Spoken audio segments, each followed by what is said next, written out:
Okay, sweet. So just to recap for those who missed the class last week, a quick recap. So today I'll be continuing this chapter, part 2. So we have already taught until point 5. So we'll continue on point 6. Yes, this chapter we're going to talk about how to resolve conflict and lead challenging people. Things.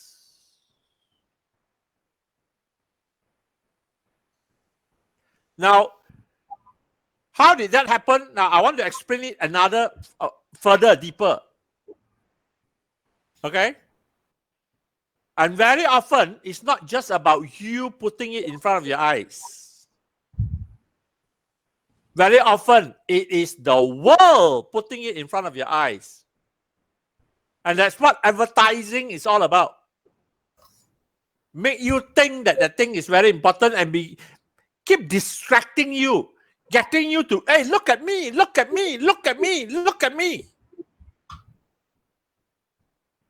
So, yeah, this one everyone will face one, regardless of what situation you are in. You're a student, you are in a working place, or whether you are in a family. Yeah, you will face that as well. So yeah, so to actually, because here is, you see the chapter, it talks about how, right? So in this chapter, it actually has it's a more systematic way, I would say. So it involves about steps, the solution and stuff. But before we can actually tackle and get to the point where we resolve conflict and lead challenging people, first we need to understand that we need to understand this circle of control. So there are some things that, as much as we can do, yet something is not within our control. So we have to recognize that, and we have to understand and embrace that it's one of the conditions as we are looking into solving this conflict. So in the sense that it only works if you are handling or you are meeting people who have the desire to work with you. So last time Sir talks about unless there is someone who is able to change, if your follower is able to change and willing to change, and you yourself able to change them and willing to change them. So there are different prospects where you have to take into consideration in effectively carry out the resolve part lah. Okay, so yeah, we talk about how to handle different kind of people. This is the first kind of people where we talk about difficult attitude, who have attitude problem lah. This is the first one, and there's a lot.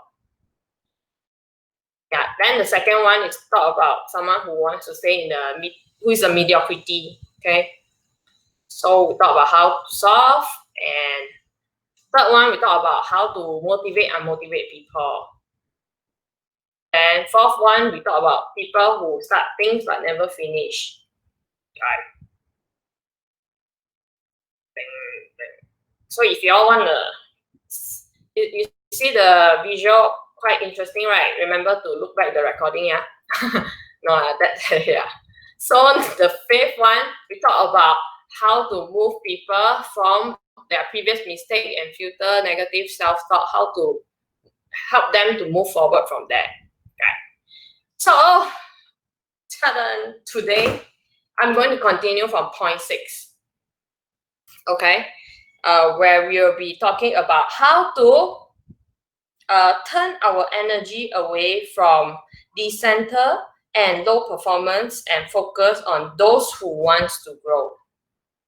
Okay, so often we will often we will want to, wherever we have on our team, usually after some time we build relationship, right? So despite the fact that we know that some of them might not having or sharing the same vision as with us, or might not be does not reach up to the expectation as what we have set for them, yet because of the relationship, some of first, some of the leaders might have difficulties to actually, confront these people or to actually talk it out and work things out lah. Yeah. So here, once you have how we can actually turn away or how to handle this problem lah. Okay. So actually, I don't have much to elaborate for this lah. Wait, how come got people joining? Hold on. Wait, Okay. Continue. Okay. So I'll go straight to the point lah. This is what John C. Maxwell advised lah. If we face this kind of people, so this is what we can do. We give people a chance to get on board and help. Everyone deserves a chance lah. Second chance for us to actually confront them, and we talk to them and see if we can work out to reach to the common goal that we set for this whole team, not just each of us, but the whole team. And second one, it's if people are still not doing the job, of course, it's also part of our responsibility to see if we can help them. Okay. So the third one is if we have already given our best shot to help them, to guide them, yet they are still not trying their best, it's time to make a change in the sense that last time we talked about you either change the person, to a better person in a way to improve whichever that he or she does not do well enough, change her, or you change the whole person. That means you replace with someone else. Yeah. So this is what of life. And number 4, it's we have to know that at the end we want to spend the most time and energy with the one who actually share the same vision. Yep. So blah blah blah blah blah. Yeah. So as we go by, we have to still remember that's why I repeat the condition before I start this point 6 earlier on. Whichever situation we face, we have to recognize that there are something that is out of our control. And sometimes, as much as we want to help, it also requires the other party or the other person to actually have the desire to help themselves, to want to change themselves for a better self lah. So that's up to a certain point of what we can do. Yeah, that's for this part. And also, this is you leader. Leader, it's not always like how others paint the picture, like wow, stand on top. Then no, leaders, that is manager. Leader is like pulling the bullock cart. Then yeah, so actually growing, it's an uphill battle. Whether you are growing your business or you are growing yourself, whichever it is, so it's an uphill battle.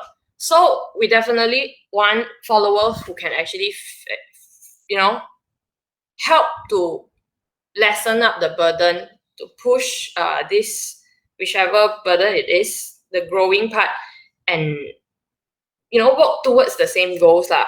Instead, these are the people that we don't want, the troublemaker or the free rider.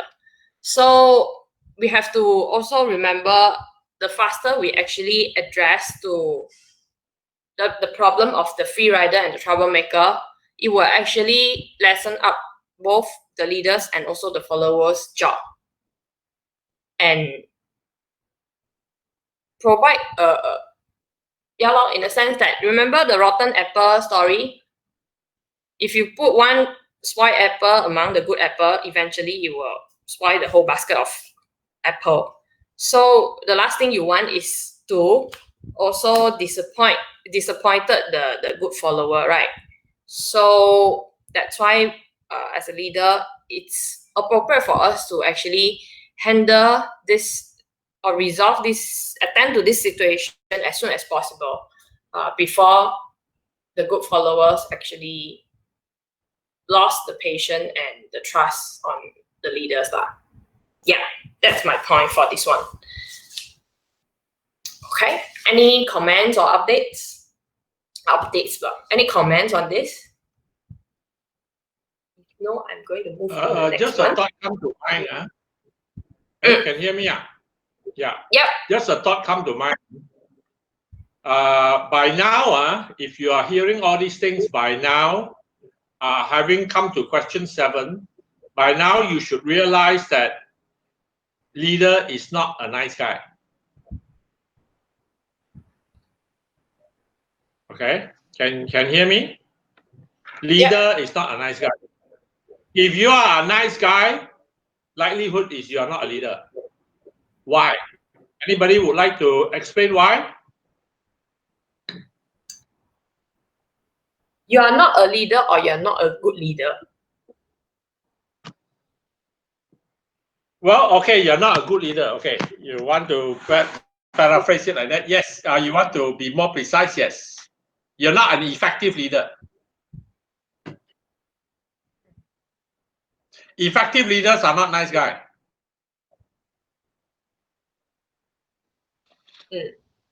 Why? Now I want to ask why.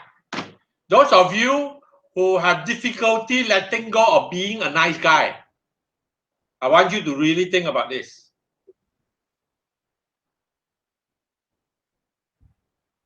Okay? I believe some of you may have this concept that no, you need to be nice. Okay? Now I'm challenging that. Actually, the world today sometimes have this kind of mentality, this kind of mindset, that we need to be a nice guy. Okay, it's not nice to be a not nice guy. Okay, I want to challenge that thinking. So now I want to ask, why? Why what? Why must effective leader not nice guy?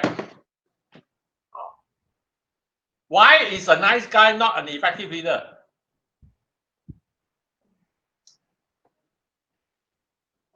Because the right thing is not nice to do. Not every right thing is nice to do. Okay.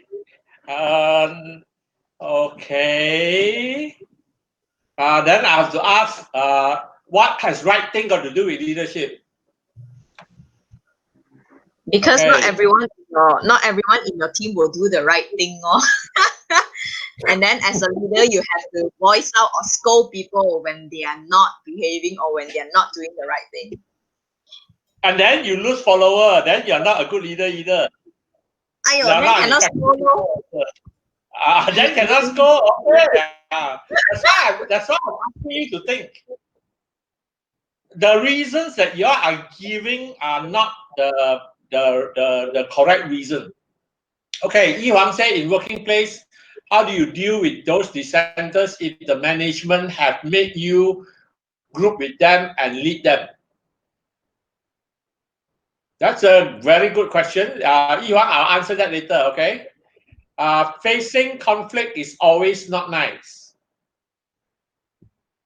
Okay? So what has this got to do with nice guy will not be an effective leader? Okay, CK say have to balance. Not all nice guy, but also not all bad guy. Serious? I don't think so. I do not agree with you, CK. Cause need bad to confront so things can improve to become effective. Okay, it's sort of there. Okay. Yi Huang say being nice is to put aside your priority and keep serving others. Yeah, until you become a doormat, is it? until you become a doormat for their purpose. What if their purpose is not a good purpose? Yi Huang. CK say need to learn Tai Chi. Ha ha ha. So you Tai Chi, so what happened? Does that make you an effective leader? Actually, y'all are not tying things together. Actually, the answer y'all have already. It's just that y'all don't know how to fit them in together. Correct. Okay, y'all don't know how to fit.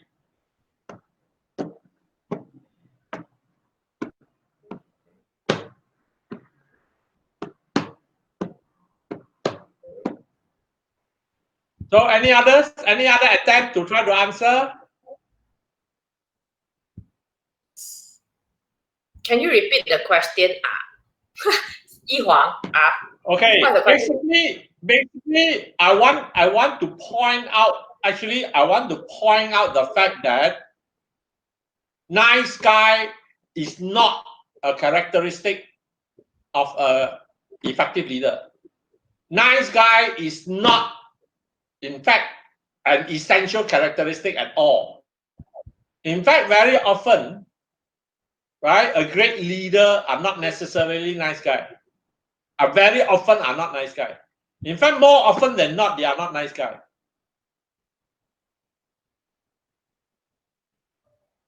Why? You see, if I don't break this, I know in this group some of you by personality or also by culture, by the way we are brought up, by the way the society somehow have instilled in us, we feel that we need to be nice guy. I am challenging that. So now I want to ask you why. Or if you don't agree with me, then tell me why you believe leader must be a nice guy. I work under a very nice manager and indeed can't really can lead the team. Well, Xu Wei, you are right. So you see, very often nice manager do not lead the team well, do not end up leading the team well. But with the garang, with little knowledge, can't get the followers to respect too. Yes, I'm not saying opposite. Okay.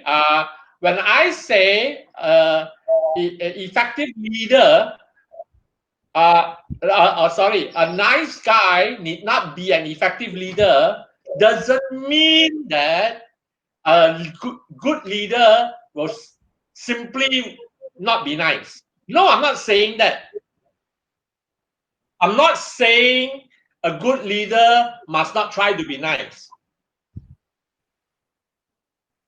Okay? But a nice guy is different. A nice guy means he must be nice. And so when he must be nice, very often he will end up not being an effective leader. Like your example, Xu Wei, like your example. Nice guy don't make good leader. Neither not nice guy make good leader. Not nice guy also may not make a good leader. Because let me say this, leadership got nothing to do with nice or not nice. Nice or not nice is not at all an important criteria for leadership. I think a good leader that I met before is they separate work and after work very clear. They gain my respect, okay? So what has this got to do with nice? So is the good leader nice? I think, sir, you have to. Can you define also like the definition of good leaders? Effective leader I'm talking about. Effective leader criteria, two things. Two criteria. Fulfill an important purpose. Right? And having followers. So if I combine the two, it's having followers together fulfilling an important purpose. Mm. Correct? Correct. Correct lah. Yeah. So two criteria is very important. Achieving purpose and having followers. Achieving purpose without having followers, you're not a leader. Having followers and not achieving a purpose, eventually you're also won't be a leader. Correct? Mm-hmm. So what has that got to do with nice? But yet we have been somehow taught to believe that we need to be nice. And very often we put nice above leadership. And we somehow also attach nice to leadership, thinking that leaders must be nice. And I am trying to say is that nice, if you look at some of the things we have already done, question 1, 2, 3, 4, 5, 6, that the leader has to do to try to work through the conflict with challenging people are not necessarily nice, because it actually require you to do something that's not nice. For example, you say change the person or change the person. Now, both also not necessarily very nice. Change the person simply means I cannot accept them with their limitation. That's why I want to change them. Then after that, you change them because they do not fulfill the requirement. So you kick them out. You replace them. That's also not nice. Both also not nice. You have a motive to change them. It's because you don't accept who they are, the weaknesses that they have. And then after that, not only that, then you change them, you replace them in the organization. Meaning what? You're not gracious to them. You're not generous to them. You cannot tolerate them in a way. So you change them. So both change also is not nice. Yet we are saying, if you are a good leader, you need to learn to change them or change them. And then when I say to you that in this case, nice guy do not make an effective leader, you have trouble. Because why? If you do not get rid of this mentality that you need to be a nice guy, a lot of changing you cannot do. You'll find it difficult to change people, and you'll find it difficult to change and replace the member of the team. Because both also not nice. Am I right? Yep. So, what does that tell you about nice guy or nice girl? Leadership has got nothing to do with nice.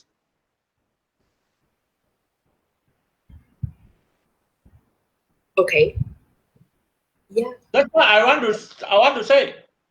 Leadership has got nothing to do with nice. Okay? So being nice, if you put nice as a high priority in your life, it's going to hinder your leadership. Let me say this very clearly now. Because then you will have difficulty changing the person or changing and replacing the person. And when you have difficulty changing the person and changing and replacing the person, then you have difficulty fulfilling your purpose and the goal of the team. So if you have difficulty fulfilling the goal of the team, what kind of leader are you?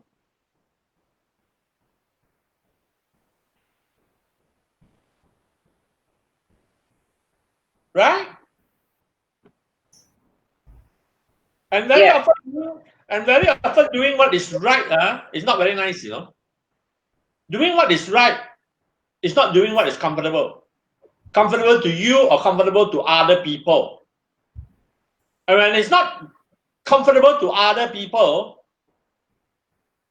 very often it's deemed as not nice. Why? Why you want to rock the boat? Why you want to make life so difficult for other people? Why you want to stir up? Everything was nice just now. What? Why you want to make it so difficult now? And then now everybody paise and everybody not good. Agree? Yeah. Now, any question? Can you get my point now? Can you provide? Can you now answer somebody else? If let's say somebody else asks you about leadership and nice guy, will you be able to provide an answer to them?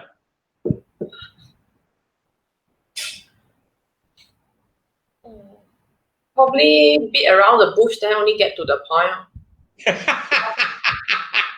Can get it, I think I can get it. I don't know the rest. Y'all can get it around.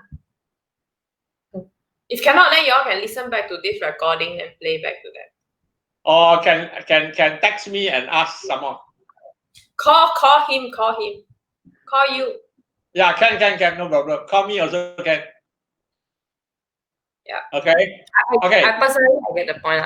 I don't know the rest. Y'all got any questions?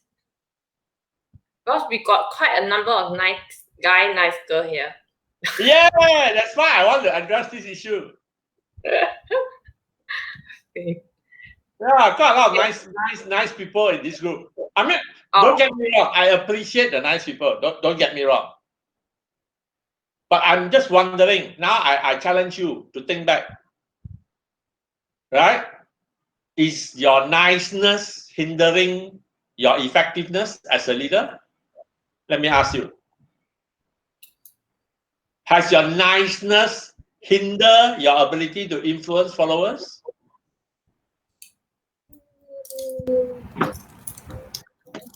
Or rather, has your niceness hinder you from influencing the right followers? The right kind of follower who is committed. Okay? Sometimes nice guy influence a lot of other people who come in but cannot achieve things one. They become like the free rider and the troublemaker. Right? Think about it. Correct? Okay, others. If no problem. Yeah. I want to deal with Yi Huang's question. Yes. If no other question, if what I explained makes sense, don't require any other explanation, and then I move on. Give me a thumbs up or something, please. So I know I will move on to Yi Huang's question. Okay, Yi Huang's question. I will go back to Yi Huang's question. Yi Huang asked a question about in working place. How do you deal with those dissenters if the management have made you group with them and lead them? Actually, the answer was already provided in the previous question. There are two words very important: willing and able. Are they willing? Are they able? Are you willing? Are you able? Okay. Now, basically, is first question you have to ask in the workplace when you're dealing with dissenters: are they willing to change? Are they able to change? You have to ask the question. Simply meaning, if they are willing to change, they are able to change, help them to change. But then, you have to ask a second set of questions before you can help them to change. Are you willing to help them to change? Are you able to help them to change? If not, then the management should do it, not you.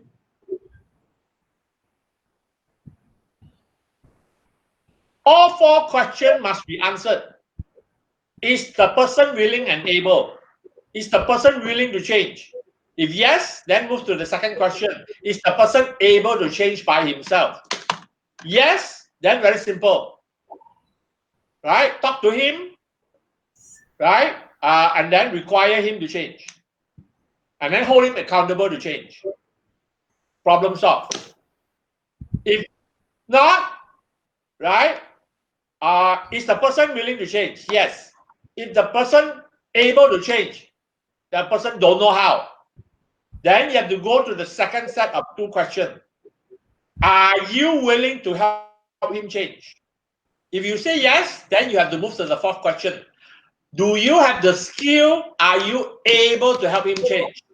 If yes, if you're willing and you're able, then help him change. Provide some kind of a coaching, mentoring to help him change. If your fourth question is, third question, are you willing?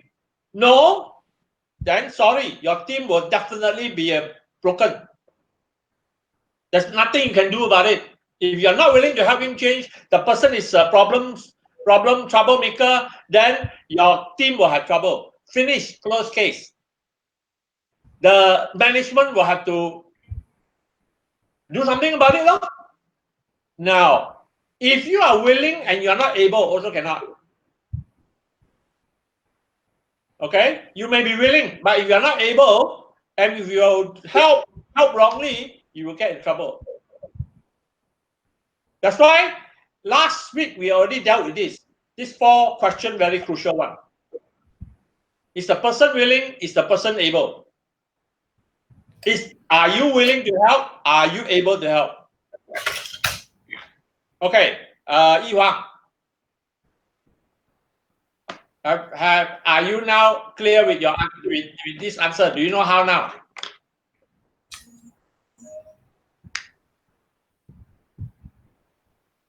Yi Huang, Ju Yi Huang. Do you understand first? I'm working on it means what? Do you understand, or you're working on this problem in your company? Do you understand what I'm saying? My explanation. I need to know, yes, I'm there. Okay, good. That's all I need to know. Then from there, you will have to work on it. Yes. Okay, any other question from anybody else? If no, Wang Jinli. Very good, very good. So, Yi Huang, try and error lah. Everything's about try and error. Okay, don't worry. Okay, then I'll move on already. I'll move on to the next one. Number 7. How do you inspire your team to make its current work a career and something to be proud to do, not just a job with a paycheck?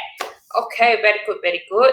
So this one, okay, I'll just start with a quote.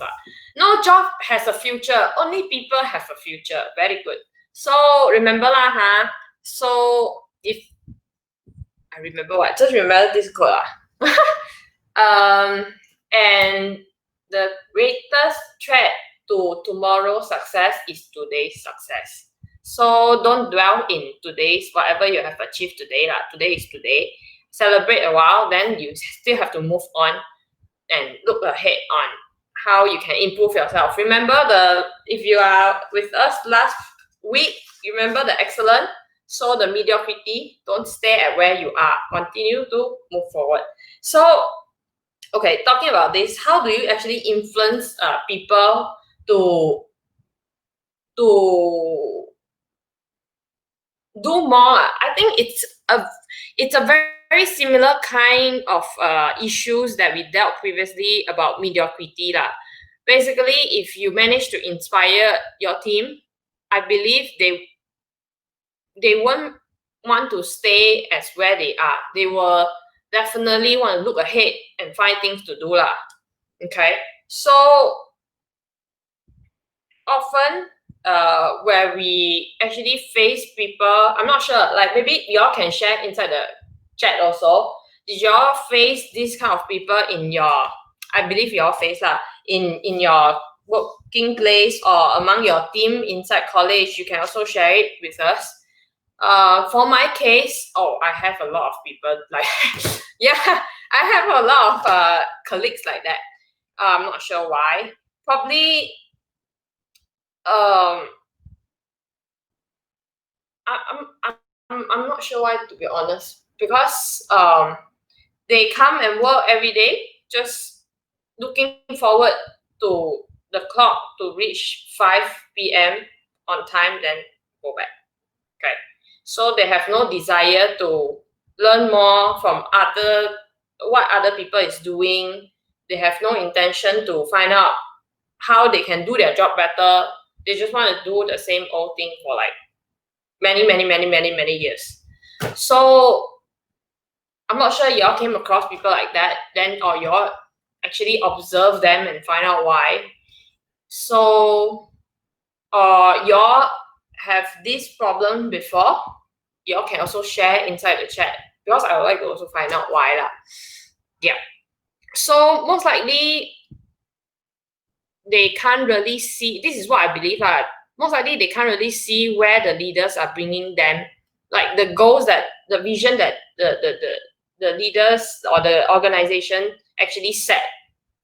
You know, they don't see where they're going. They don't see themselves as someone who actually contributing to the growth of the organization. They just see that probably they are just someone who actually do the usual job. Just keep life going. They didn't really impart the vision of their organization inside their life. So that's why they don't find meaning lah. This is what I see. So anyone want to share something inside? No? Okay. Very good. If y'all have any thoughts, y'all can share lah along the way. So this is what John C. Maxwell suggests what we can do to actually help people to envision. First, you need to envision first in order to get the inspiration right. So, of course, as a leader, I believe I'm not sure if you can be a leader if you are not passionate enough in whatever you are doing. So usually that's where leaders shine, right? Because you are passionate over something. So that's why people see your passion and eventually elect you to be a leader. Yeah, or you are good at something. Yeah. So whichever you are passionate or you are good at, share to them, let it leak out like a electric shot, leak out and share it to the people around you. Influence them through your passion, because that's one of the most effective and indirect way where you can influence people. Yeah. And the other one is very important. The second one is to paint a picture of a better future. The end in mind, in other words. So envision your team in a sense that show them what vision that you actually see, the end in mind that you actually see, where your team or your organization is going to look, go towards. When they actually share and able to sort of like share a bit of your the future that you envision, eventually they will find meaning in it, and this probably will give them some meaning and understanding that how they themselves actually play a part in contributing to the future or the vision that you see. And third, of course, tell them how the roles make a difference. Show them they themselves actually how it can actually make a difference to the goal that we all set as a team. And fourth is, of course, to challenge them to keep growing. So yeah, because you see the thing, but you didn't grow to achieve that thing, is no use. You can't be just seeing, you have to move towards that also. So challenging your team to actually move forwards is also very important.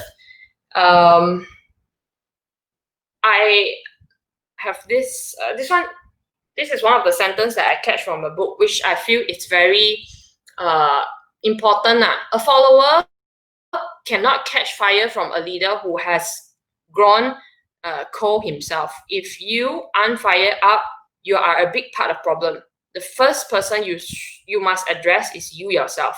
So yes, first, in order to actually inspire your team, first you have to ask yourself, do you actually inspire yourself first? So you yourself have to be passionate on what you are doing, so that whichever that you are leading, your followers can actually, they will feel it one, whether you are just faking it or you are really passionate about it. They can feel it one. This is chemistry. So they can feel it. So if you yourself are not passionate on what you are doing, eventually your followers will feel it. Eventually they will also dwell in whatever situation they are in. And yeah, so first you have to make sure that you yourself have the vision that you see. Where is it leading the whole thing towards, and are you passionate in what you are doing? And second is definitely how much do you care for your team to get them on board on this project or whichever plan that you have to move your organization towards. So if you care for them, definitely you will want to understand and find out ways to how you can make their roles meaningful in a way that you ensure that each one of them actually contribute to the goals that you are setting to move your organization ahead. Yeah, that's what I'm trying to say. Okay. Yeah, so far you all get it?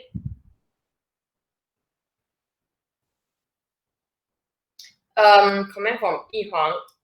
So if you don't know how good and sweet your apple, people won't buy it from you.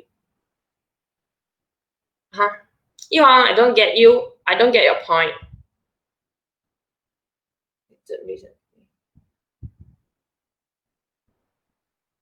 The sentence that you state below. You don't know how good and sweet your apple, people won't buy it from you. Oh, okay. So you're illustrating lah. Okay, I'm not sure how the illustration fit in, but Okay, yeah. let me try to attach. Let me try to attach. Yi Huang, you are pretty close there. Good, very good. I'm glad you are able to see other perspective. Yes, not just if we see it's not just about being able to taste the sweetness of the apple. Some people taste the sweetness of the apple but never get excited, so other people also don't buy it. You have to taste it and get excited about it. Yuang, does that make sense? You taste it, only you know that the apple is sweet, and only you will buy the apple again. But other people won't buy. Because they don't see you excited about it. They don't see you excited about the sweetness. So you must set yourself on fire. That's why when you believe in something, if you don't set yourself on fire, only you will believe in something. Other people will not. So if you want other people to believe in the something that you believe because it's so good, and you know it's going to be important to them, and you know it's going to be very good for them, please be excited. Set yourself on fire with the wonderful thing that you have discovered. That's why at the end of the day, that's what being passionate about with your life is about. Being passion. That's what living out your passion is about. Living out your passion is when you discover a meaningful way to live for yourself, and you get so excited about it, right? That you express this excitement and dedicate your whole life to living that purpose, and other people can see it, and other people also will want to try to taste it and try it. And that's what a leader does. That's why if the leader don't catch fire, the follower will know. Will you try something that another person have tried but doesn't show excitement to you? No, you won't. You may not. Right? But will you try something that another person show a lot of excitement about it? Yes, you will. That's why you have to catch fire. And you have to catch fire to the point that you will burn your life to fulfill that thing. That's the ultimate passion. And that's why sharing that passion, ultimate passion, is crucial. A leader must have passion. A leader that doesn't have passion will not influence people to try what you have found. The passion is what? The passion is the fire expressed through excitement, through commitment, through dedication, right? Through investment. Ken, Yi Huang, does that answer your question? Does everybody understand? Any other comment or question on that? Okay, Noah, then I'm going to go back to the question that Jin Lee asked about why you have people in the marketplace where they will just do the job for the paycheck. Okay? Now, this is what I call blindness. That's why Helen Keller says this. You have eyes to see, but yet you do not see. Blindness is not about physical blindness. The worst kind of blindness is your blindness of your heart and mind and soul, where you fail to see the greater value of life. Now, how did that happen? That's why, remember, in the book selection, in the selection of books, I recommended a book called Willful Blindness. Willful blindness is a choice to be blind. Now, a choice to be blind doesn't mean that you're going to poke your eyes and now you cannot see. No, willful blindness is not that. Willful blindness is not using a needle to poke your eye and destroy your eye so you cannot see. Willful blindness is when you take something and put in front of your eyes until that thing completely blocks the vision of your eyes.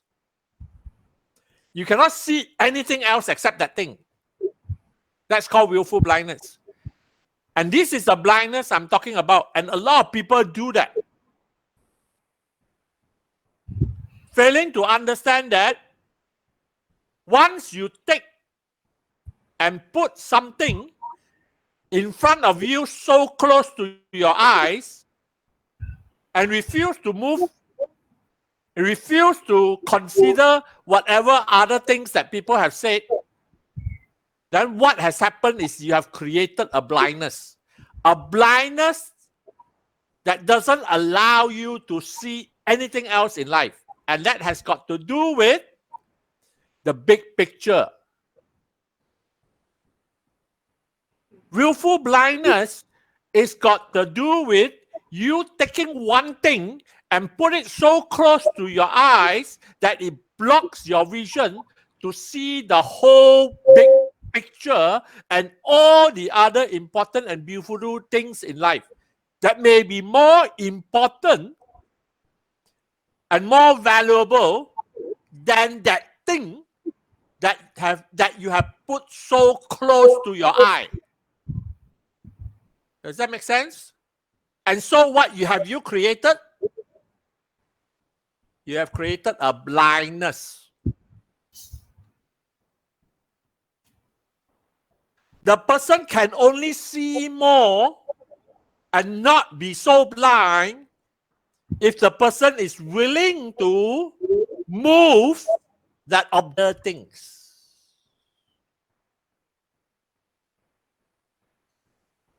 Now, how did that happen? Now, I want to explain it another further, deeper.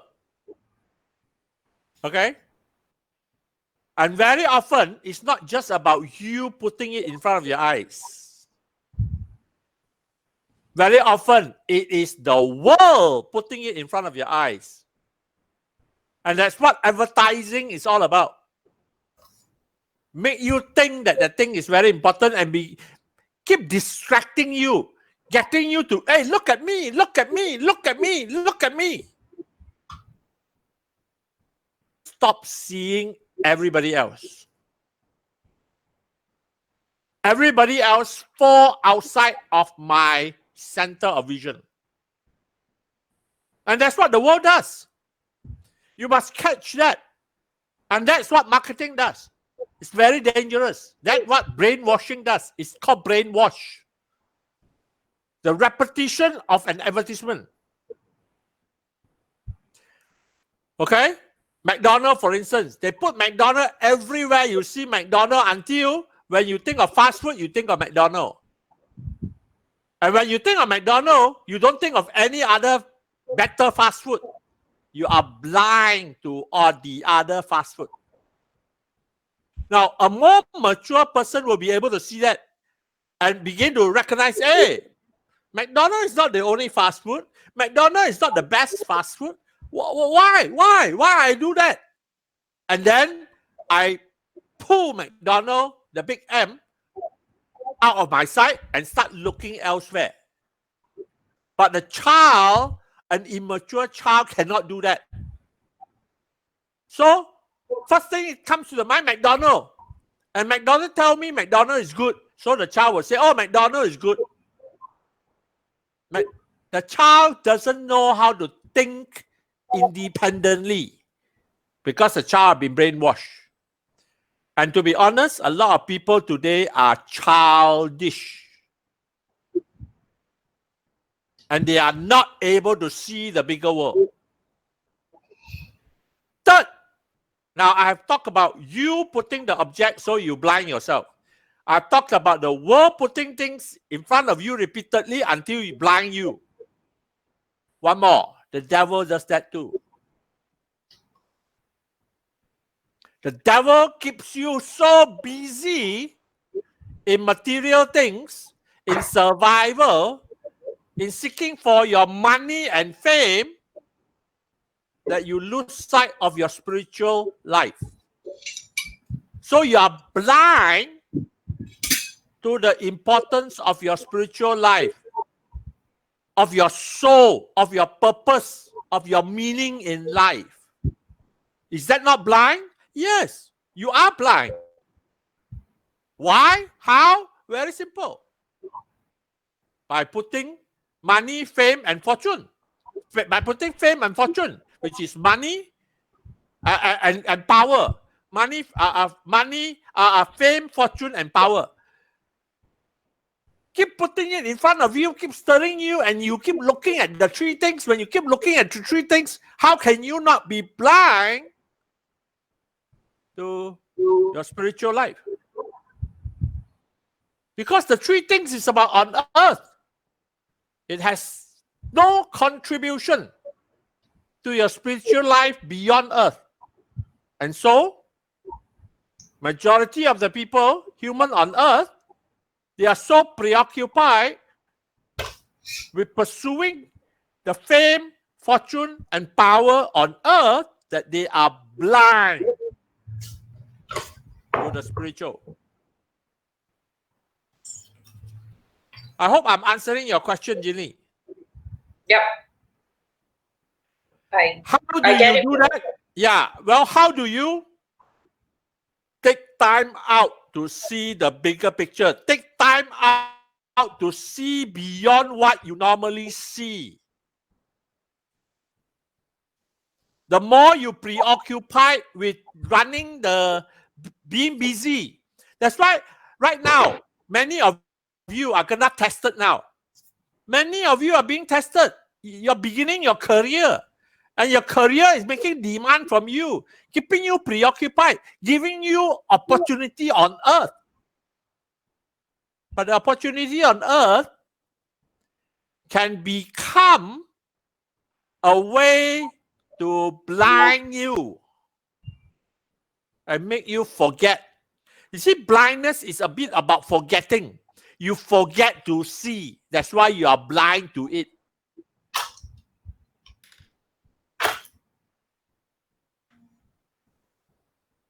Does that make sense? I hope.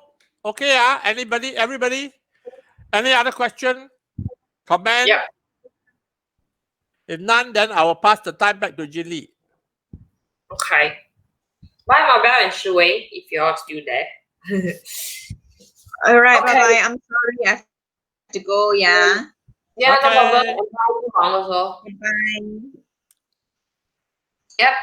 Okay, thank you, sir, for the explanation. I think it's a good reminder lah for me. Not sure if the rest. Yep. Okay, then I'll proceed with the number 8. So the number 8 is talk about how does one lead people who are more knowledgeable or superior leaders when put in charge of them. So this one talks about if you are a young leader who are put in a position to lead a more knowledgeable and superior leaders than you. So how should you tackle this problem? So usually when we are in this position, often we will face like problems like why should people follow you when you are young? You know, probably it's a social stigma in the sense that young people being a leader is not matured, or how can a young leader actually lead a team or something like that. So yeah, how can you actually tackle this if you start from this position? Okay, so here is what it says. Here are the steps of how we can actually address or solve this problem. First, of course, we know that probably we start off as a leader young. So there are still a number of things that probably we are not familiar, and there are still room for us to improve on. So remember to stay humble and ready to accept criticism lah, as a leader. And second is to enlist help from the most influential people on the team. So yeah, so definitely in a team there must be someone who is the 大哥大 or 大姐大, so who actually has the stronger relationship with everyone and people look up to them. So perhaps starting from them, the influential person can actually help you to get a better understanding of the whole team. Like why there must be a reason why people are so like pick favor in them, or get influenced by them. So ask these influential people for help. If perhaps can actually share the goals that you have, then come and align to work towards, like the whole team work towards the goal, instead of you alone trying to win everybody, but you can actually work together with the influential people to win the whole team, and and it will definitely make it easier for you to convey your goal. Okay, and of course sincerity and humility, it's definitely a key in this part to ask when you ask for help and stuff, and show that you value his guidance and feedback. Publicly gives the person credit when things go right. So these are some of the tricks that you can actually apply when you are approaching the influential people to ask for help. And third is work hard for self-improvement. Like I say, be humble and always look for opportunity to see how you can improve yourself better, to adapt.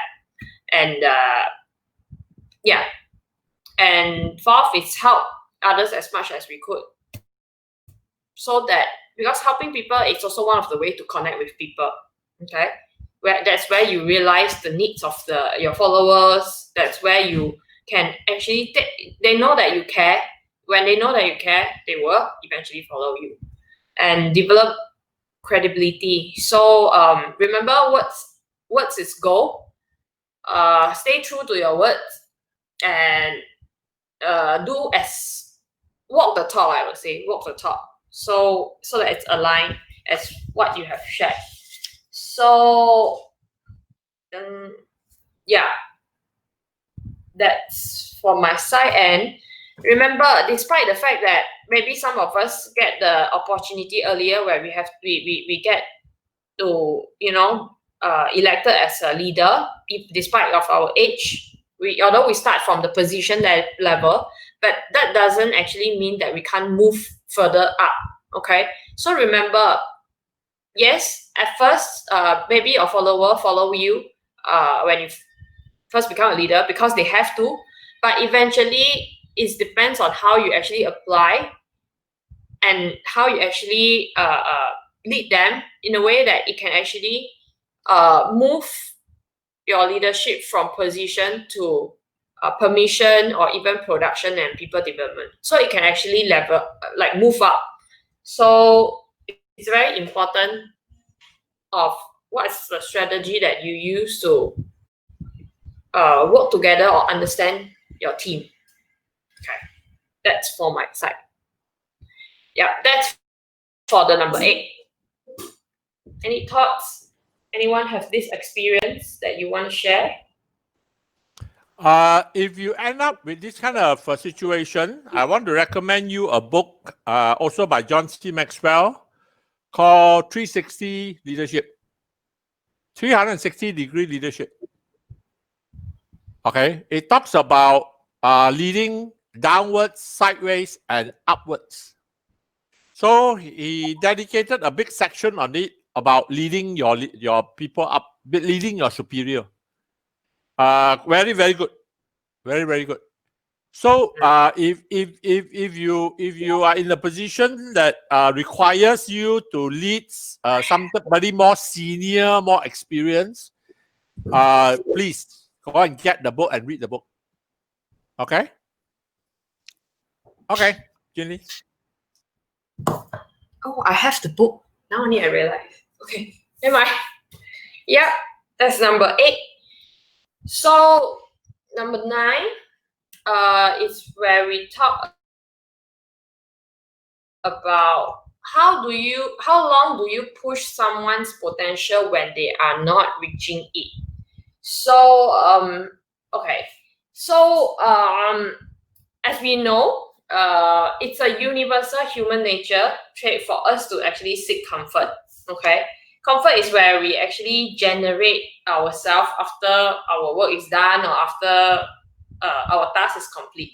So it's very natural for us to seek comfort when life becomes too difficult, or our body release some kind of chemistry that make us feel anxious or fearful. This is where we will tend to switch to that position. It's our human nature, and but somehow in today's society, a lot of us mistaken it that comfort, they set it as a goal, that a lot of people set it as a goal that they are working towards, that they want to reach to a comfort life.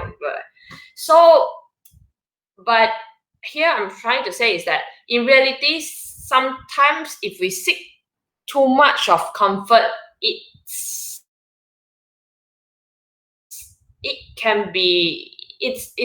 will backfire, because comfort can be something that also hold us back from reaching our goal, and to some point it might inhibit our personal growth. Okay, so in the book it says that if life is like an elevator ride, most people will get off one floor lower than they have to. So I'm not sure y'all can evaluate from your life if that's what you also practice or not, because a lot of times we know how, to this point, we can achieve so much more, but often we will somehow give a gap before we know that there's our potential, but usually we will just, it's okay, I think for now we will achieve until here first, something like that. We often have this thought. So we need to understand, where did our comfort zone come from, and how influential is our comfort zone to our daily life. Okay, how much it actually impact us. So I would say comfort zone is expressed through our body and mind sensation. When we are comfortable and life is behaving in a way that we prefer, it's preferably,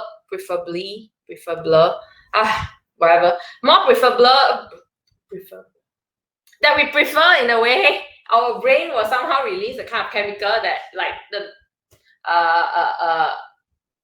dopamine or serotonin, that actually leads to the feelings and sensation that actually perceive as good. So we feel comfortable. So we don't want to leave that kind of situation or that kind of state.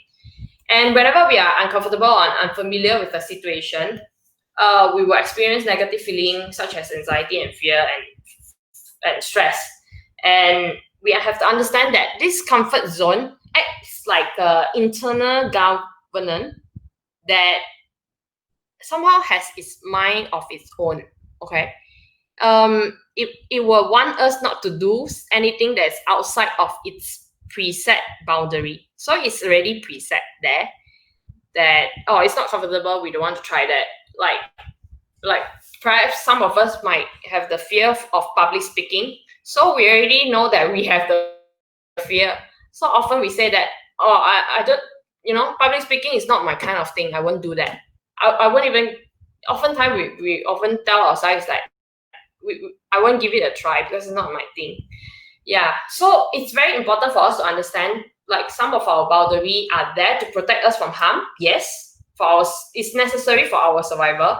So, but we also need to understand that what brings us comfort can sometimes also have an opposite effect, that perhaps it will hinder us from accomplishing our goal or what we really want to do in our life. Okay. And precisely because of that, change is usually outside our comfort zone because it represents unfamiliar ground for us. And we all know everything in our life, for the matter of right now, the situation now, is constantly changing. We don't know what will happen tomorrow. So I believe many of us right now are feeling a lot of are being anxious, worried, stressed, because we don't know what's happening next. So remember, the more we delve inside the comfort zone that we are in right now, the more difficult for us to actually get out from there. So the conclusion of what I'm trying to point out here is, in order for us to keep on growing, whether it's to your follower or you yourself, it has to be intentional. It's not like it's not in our human nature that we want to change, because comfort zone, yes, is inside. So if we want to push to our limit or someone else's limit, the person or we ourselves have to have the intention to change. Okay, that's a long explanation. So what is the reason that actually stop people from growing? First is choice. Choice in life. Everything you gain, you have to give up on something. Okay. So yeah, opportunity and sacrifice. We have to make choices that increase our potential or choice that actually take away from it. And time. Okay. So a lot of people doesn't have the patience. Remember, all things are difficult before they become easy. Okay. So focus on what we should do daily. And price, a lot of people, they have the aim, what they want to achieve, but often they're not pay the price, okay, in terms of effort, resources, time, opportunity. So how, I mean, if those of you who actually have asked your friend to join our book study before, I believe you have came across people giving you excuse saying that, I would like to improve myself, but I don't have time for the weekly book study. So this one is bullshit lah. And fourth is problems. People fail to think creatively and have the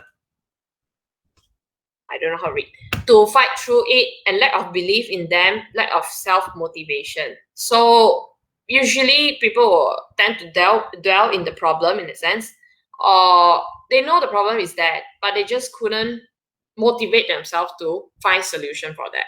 So be aware of this reason, so that they don't always constantly remind ourselves not to be hindered by this problem or this reason or this excuse from moving or growing ourselves daily lah. Okay. So okay.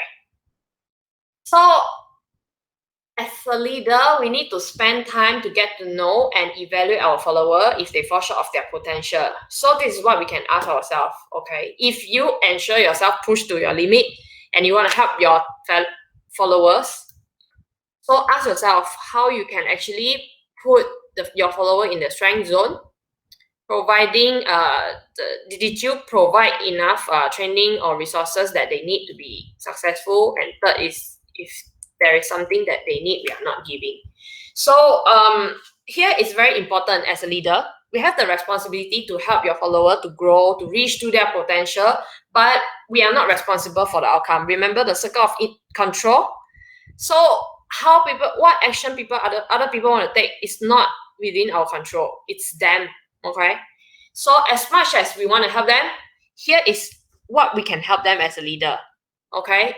We have the responsibility to evaluate and monitor and get to know your follower, who is following you. So what you can do is only provide the environment in the sense that they can maximize their potential. That's what you can help them, because you are a third party, right?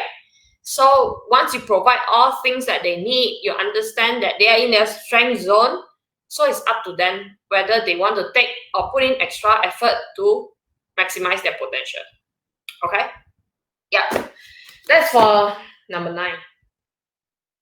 Anything to top up or add on? I just want to say one thing. Impatience. People are less and less patient. Short-term benefit now has become more and more important than long-term benefit, despite the fact that long-term benefit might be more valuable than short-term benefit. Okay. Why? Because of impatience. People are getting less and less patient, and that's not good. Because always bear in mind, short-term quality is never that good. So we have to learn patience. We have to think long-term. Okay.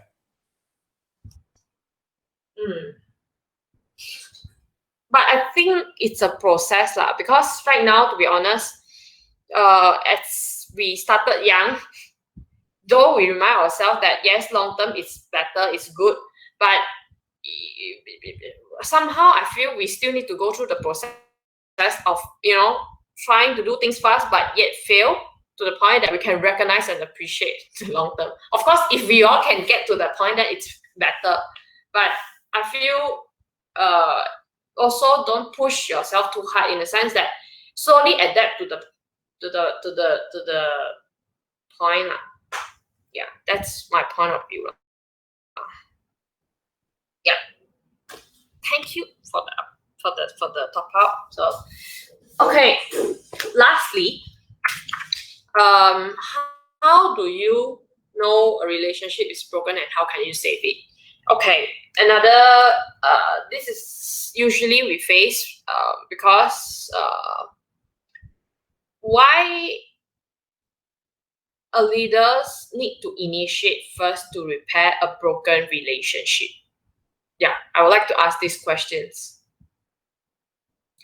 So here says that if there is a broken relationship in your organization or in your team, you should be the one initiate and save it. So to repair it. So why does a leader need to initiate first? Chat.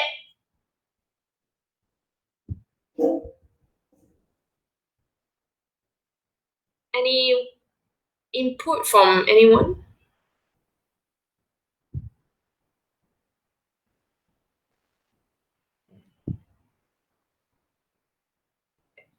Hello, anyone still there? Everyone still there? So why? Like usually in a workplace or in a team, you have a conflict with somebody else. Why you should be the one who initiate?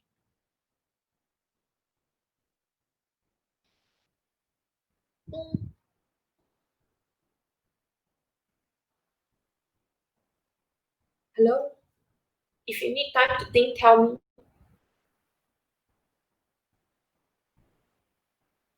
How come nobody respond? Yeah, thinking, okay, sorry. It's a example of impatience here. Sorry. My bad. Yeah. Okay. I mean, proactive is the first thing, but like, if you don't, then who will? Okay. Proactive. If each person think like that, then no need already. Yep. So question to Mama, it's like, how often do you do that? Lor? Yeah. Agree on your point. Because if we are focusing, if there's a goal for us to achieve, then definitely waiting is not leader kind of thing. It depends if I want to repair. Yep.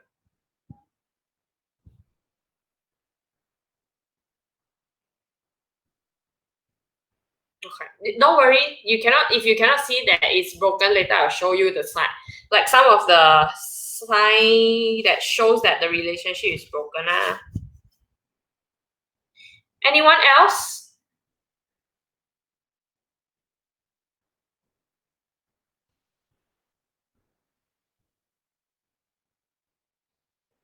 If no, then I'll move on already. Y'all can top up later, okay? As y'all, if y'all have any come across any point.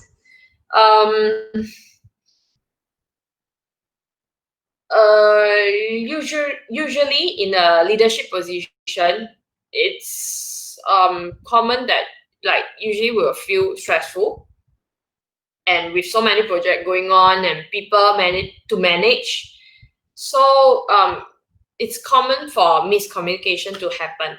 Okay, and in some situations, sometimes you mistakenly say something that actually creates in a hurt feeling or anger, or even loss of respect for us as a leader. So it happens. It's common. It's a process, and if this is why we should initiate, in my point of view, is that if we allow this emotional damage to fester, it can actually build resentment among the teams. So if it's left there, and a wide range of if resentment happens in the team, definitely it will affect the productivity.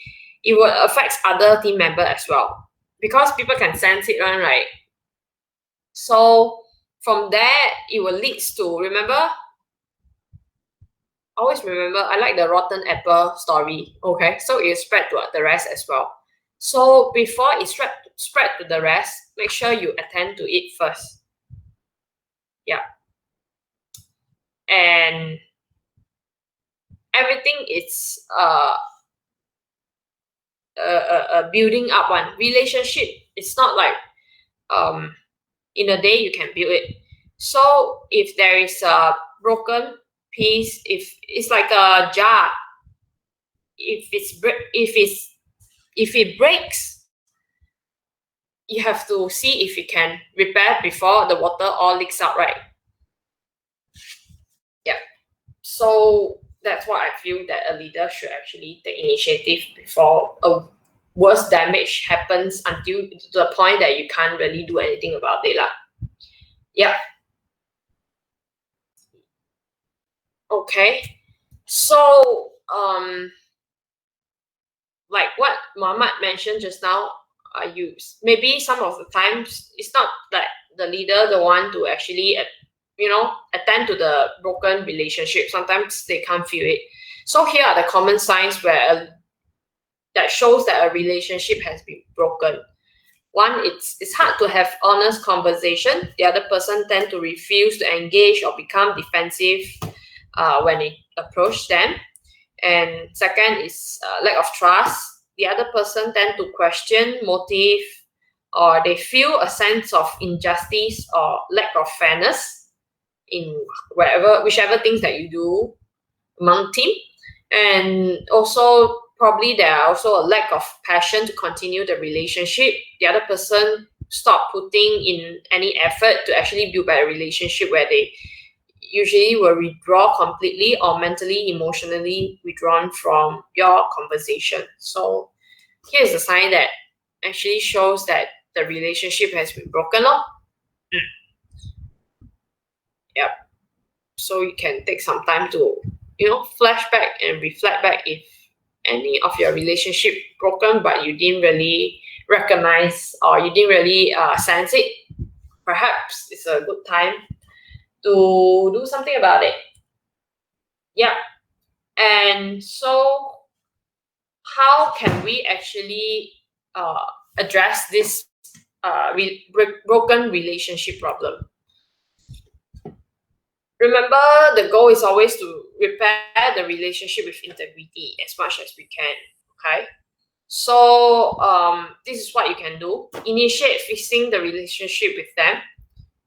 Yes, leaders, as mentioned, if not us, then who?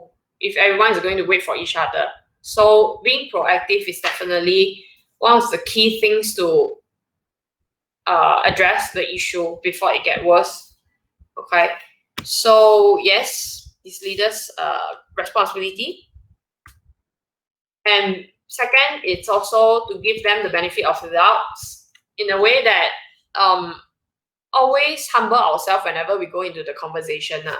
Instead of like straight away point out to them that it's their mistake. We also sometimes need to be open enough to listen to their part of story. Perhaps there are some part that we accidentally or unintentionally hurt them, but we didn't know. So be open and willing to take the blame. If it's your fault, yeah. But remember the Mr. Nice Guy and Miss Good Guy. So yeah. Be open enough to discuss about it, but if it's not your fault, then you don't have to, but you can actually talk it out instead of just take the blame one-sided. Okay. And if it's your mistake, then ask for forgiveness. Okay. And thirdly, be willing to walk the second mile. Okay. It's not just like you apologize, then you ask for forgiveness, that's it. You have to also be proactive to show that you are sincere and you are serious about it in making change. Okay. So be willing enough to make the needed change in yourself if it's your mistake. And there's no guarantee of the outcome that both of you can actually come together. But remember, a leader cannot allow personal feelings of not wanting to hurt somebody, keeping them from doing what is best for the organization. So yeah,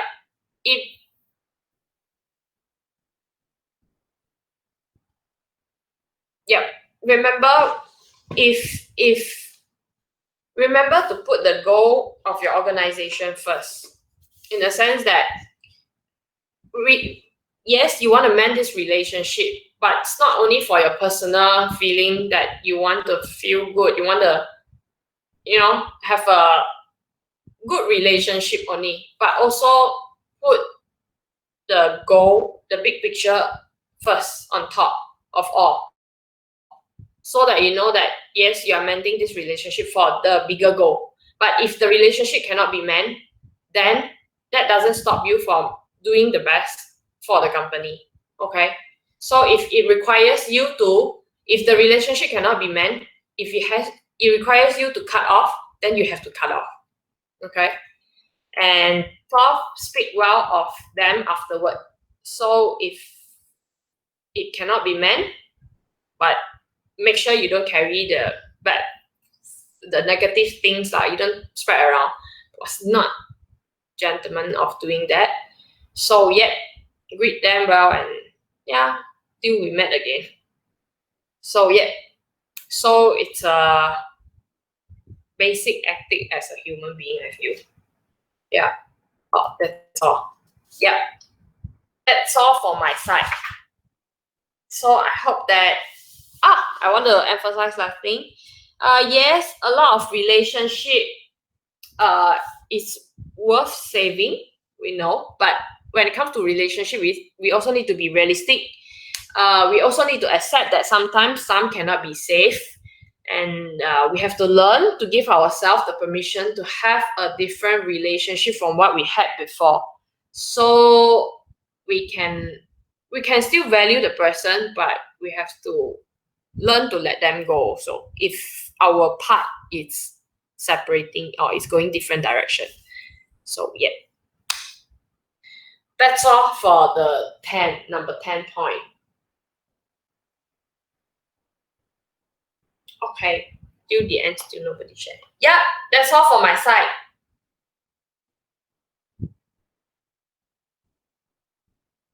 I hope, I mean, to me, this chapter really helped me a lot, because I really have a trouble dealing with people, because I really don't know, like, to what point I should do. And some of it I'm actually following through. And of course, I won't say 100% success, but I'm seeing a sign of change, like between whatever I'm doing, the relationship or whatsoever. So I feel it's very practical, not only to me and the other party, but even in me myself. I'm seeing the way of how I'm handling things or seeing things are a bit different. So I hope it actually helps you as well in another way, despite of my not so smooth explanation. But y'all can actually read through again this chapter if y'all are unclear of whichever part lah. Yeah, that's all from my side. Anything to add on?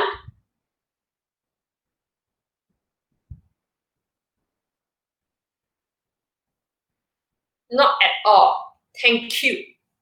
Very good. Yeah, here. Yeah. Yep. That's all for this chapter.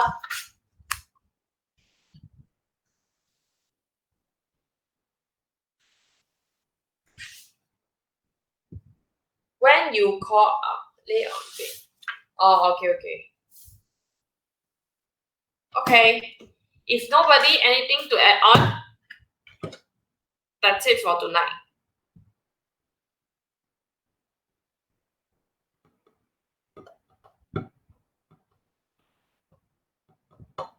Yep. Maybe we still have 15 more minutes. If y'all have any problems related to this chapter, or like y'all have any conflict with people in your workplace or in your team in college, y'all can actually raise it up here. Or y'all can share with us which of the way that you actually apply and how is the effect, how does it work out, the outcome and stuff. Y'all can actually share with us here. Or maybe y'all have the problem but y'all don't know how to solve which one apply. Y'all can also ask here. We can, maybe we treat it as a case study.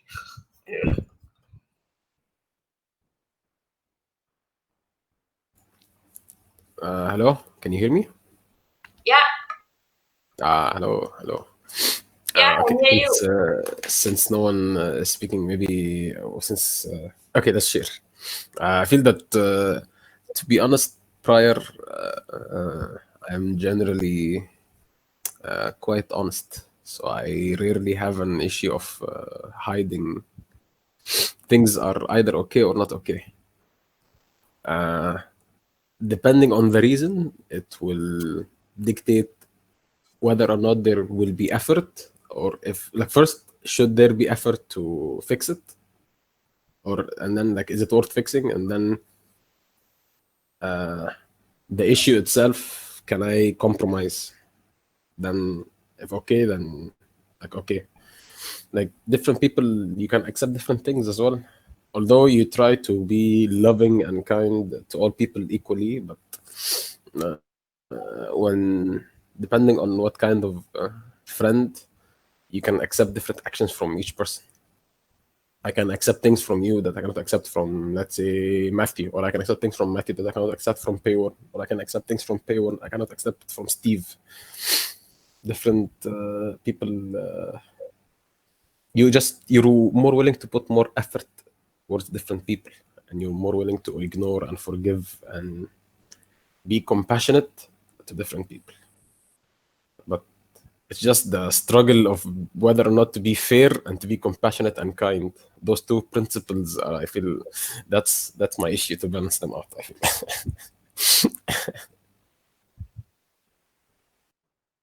Okay.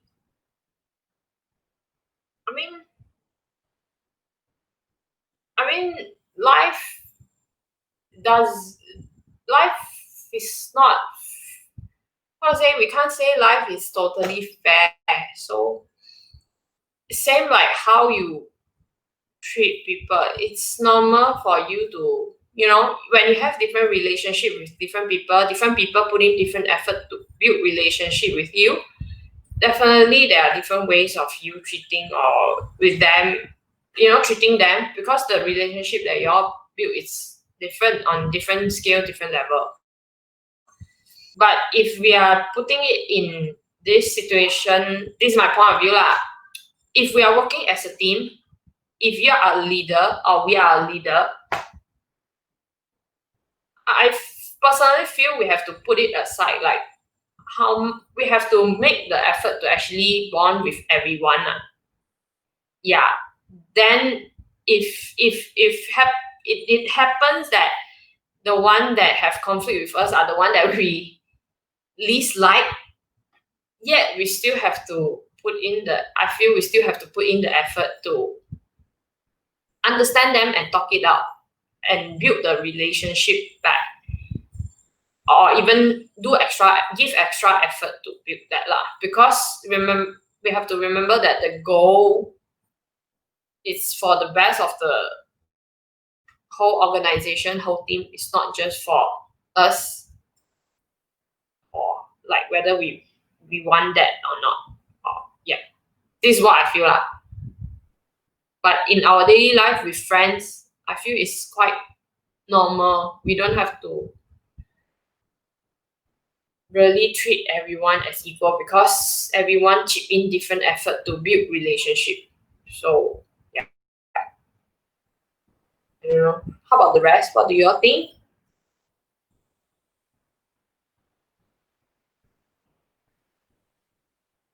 Tell me you guys are still there.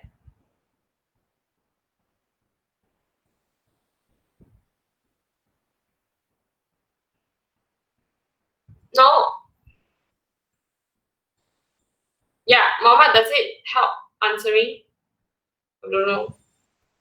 Yeah, it's just the struggle, the endless struggle of being able to accurately put things on scale. That's all. Whether to be fair and just, or whether to be kind and compassionate. That's all. Yeah. I think at least that's for me.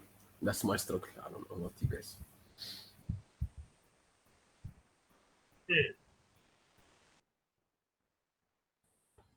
Okay, if nobody else say anything, then I think that's all for tonight class lah.